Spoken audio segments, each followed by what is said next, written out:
right, Shannon, what is he really saying here? He's upset. He said, you drafted a guy, you traded up to get a guy that had no bearing in this offseason. When we could have got a defensive guy, we could have got a lineman, we could have got a linebacker, we could have got a safety, could have got a cornerback. But no, y'all. So now I've got the power again. Convince me that you're going to do what it takes in order for me to come back, or else I won't out. Skip, they took the power last year by going to get a quarterback. Says, okay, Aaron, we're going to do this.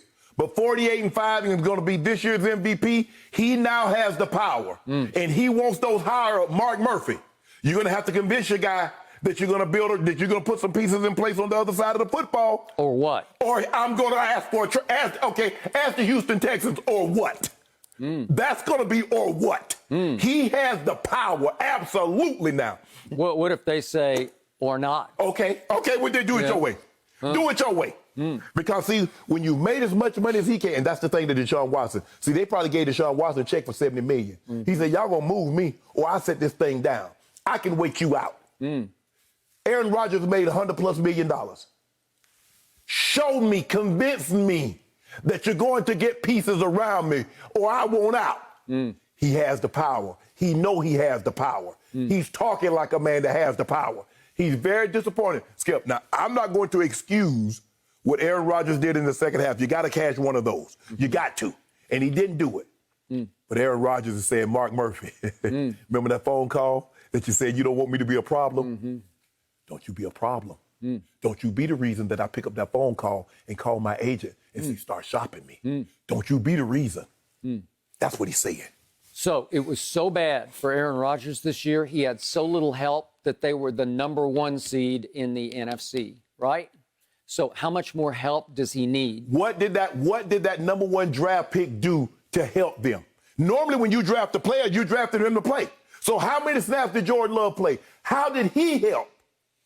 Well, obviously, they had decided they needed to move on from Aaron Rodgers because his stats had declined over the last 4 years, and he was the comeback player of the year this year. He had the ultimate bounce-back season because he is the MVP.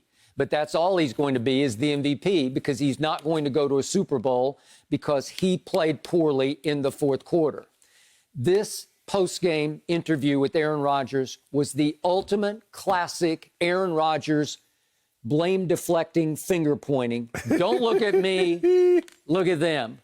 Look at my coach. I don't know. It wasn't my decision to kick the field goal. Yeah, but your coach said you got to call the play on third down. So who called? Let me ask you a question. Who called the plays on the first and second down? Who was calling the plays throughout the fourth quarter? You see what he tried to do? Now you keep saying Aaron Rodgers tried to shift the blame, but his coach tried to shift the blame on him. Well, he called the play on the third down. Well, who called the plays on first and second down? Who called the plays throughout the fourth quarter? All right, fair enough. But Aaron Rodgers ended this interview doing something he'd never done before, according to all the reporters who have covered this team for the longest time. He thanked all the media for all their help and all their diligent reporting during the regular season. And it came across as, goodbye. I'm out. That's it for me, my swan song. Baloney. I'm calling baloney on him because it's not a swan song because he's scheduled to make $36.3 million next year, and he's got one more year at almost $40 million, $39.9 million the following year. So he was all but groveling for sympathy yesterday. That's what Aaron was doing, groveling for sympathy from Packer Nation. Oh, woe am I. I just didn't have enough help, and now we got all these guys coming up. Their contracts are due. They could become free agents, and, hey, I'm one of them. No, you're not one of them. But he's saying that his future is just as uncertain as anybody else's, so that all the blame can be deflected off him onto somebody else, whichever way you can put it on, Kevin King or Matt LaFleur. Well, Kevin King didn't play well, but Skip, you keep telling me, Aaron Rodgers was terrible. Aaron Rodgers was 4-11 in the fourth quarter. Well, Tom Brady was 6 of 11 with 2 interceptions. Was he any better than the fourth quarter than Rodgers? No, but he won the game. No, he won or the defense. You see what you did? No. You see what you did? Did he outplay Aaron Rodgers? No! Oh, stop it. No, he did not. What were the QBRs for the game? Look at him. Huh? What were the QBRs? Yeah. Wait, hold on. Time out. QBR says Tom Brady had a 75, Aaron Rodgers had a 67. So I think Tom Brady outplayed him. I'm trying to understand. Somebody that throws 3 interceptions, has 2 interceptions that are dropped, and somehow he has a better QBR than a guy that throws for 3 touchdowns and 1 interception. Because he had 6 drops. 6 drops had Tom Brady. And again, I told you his first half, that's the greatest first half he's ever played in all of his playoff life. So was the second half the worst, worst second half he's ever played in his playoff life? No, I wouldn't say that. He got them home. Skip, Yep. a guy throws 3 interceptions. He's 6 of 11 in the fourth quarter, and you say, oh, because he got him home, he played well. Really? Was he playing against 2 backup safeties? No. Aaron was. The other guy should have been backup. Did Aaron say one word about I stunk? Did he say one word about I apologize for my play in the fourth quarter? He would never say that. He would take zero blame. Let me ask you a question. He is the ultimate blame deflector. Let me ask you a question. In all the losses this year, when did Tom Brady say it was his fault? Oh, he's when they lost to Tennessee his last game. Did he say it was his fault that he threw those pick six? That's swan song. That's game over. Okay, then. Yeah, but his 5 losses, he always says, "I got to play better." Okay, that was my fault. But why is it that you expect everybody else to say take ownership of a loss, but not Brady? Well, I expect Aaron Rodgers to take ownership of one loss. He's 1-4 in NFC Championship games. He did not. It stinks. He played well, but he didn't play great when he needed to. You can't say he played well when he was 4 of 11 in the fourth quarter. With the money on the table against 2 backup safeties, he was gagging. Okay, tell me what Tom Brady did in the fourth quarter.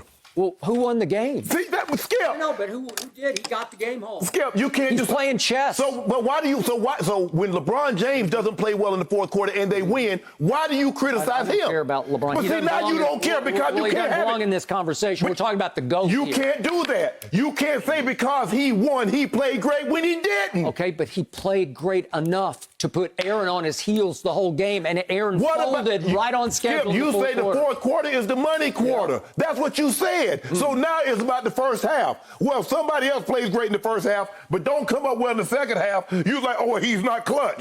Now all of a sudden you turn the argument around and says, well, all Brady needed to do was the first half. I'm confused. Well, first 3 quarters, yeah. Did he throw an interception in the third quarter? Late, yeah. He did. So, in the end, you know what this game exposed? It exposed the 2 most overhyped, overrated figures in the National Football League. One is Aaron Rodgers, and the other is Bill Belichick. That's what happened in this game. They both got exposed by Thomas Edward Patrick Brady Jr. That's what happened. Skip, look, Rodgers had Brady thrown for 350, 3 touchdowns, had a clean game. I could give you that. Skip, he did not play well.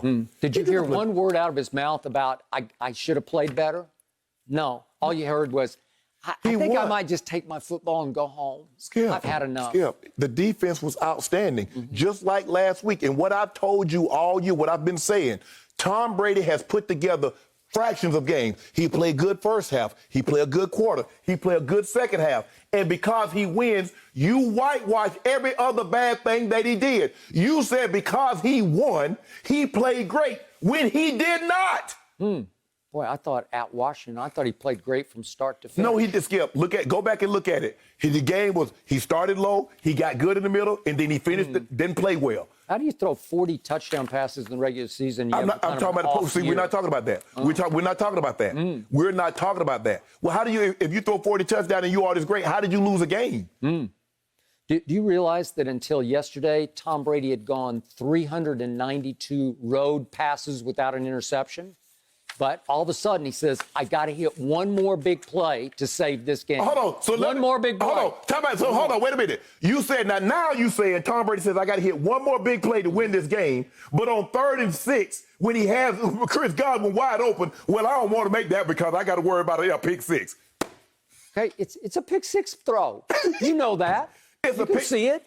Tom Brady? Huh? That's the GOAT? You want Kevin King to go from GOAT to hero on one throw? On. You mean to tell me the GOAT, the most clutch player, he's more clutch than Michael Jordan because he's had more opportunities. Now he's afraid? Shannon, he had just set up a field goal, and that's all he needed. He knew that's all he needed because he saw Aaron Rodgers was coming unglued, as he always does, with the money pushed to the middle of the table. It's as simple as that. And the diva was on full display after the game. And if I'm Packer Nation, I say, just shut up and we'll see you in training camp.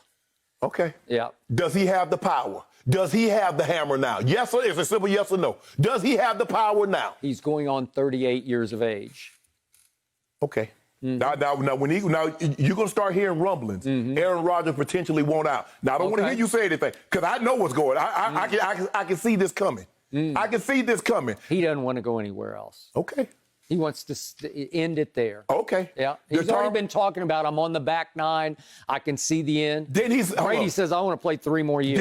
Didn't he say it's I can, looking at the guys around, he see Brady leave, he saw Peyton Manning leave, he saw Joe leave. He said there's a possibility that I might have to finish my career as well. He's come to grips with that. Well, that's when it looked like they were going to push him out the door. Okay. All right.